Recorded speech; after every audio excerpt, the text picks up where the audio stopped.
Италия, Түркия, Япония жана башка өлкөлөрдө эл аралык сыйлыктардын лауреаты, Кыргыз Республикасынын эл баатыры.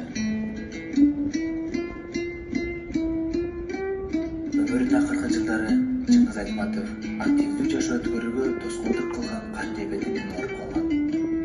16-май Чыңгыз О Теңирим, бул адамзаты тынчтыкта жашай албайбы? Силерге эмне керек? Жерби?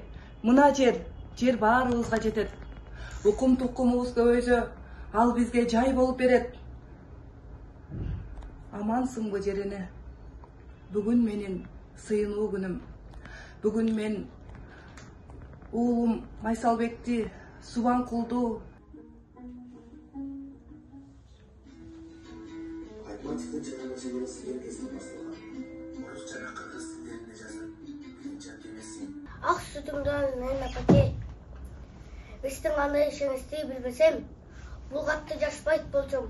Сынак кылмадыгыңызга, кайратыңызга, күчүңүзгө ишенич. Кыргызча сүйлөшөлү, эне тилин билбегенди сүрдөтөлү, кылымдарды карыткан тилибизди. Ой, башкага да кызыктырып үйрөтөлү. Gel kırgızım kırgızça söylöşölü. Gel kırgızım kırgızça söylöşölü.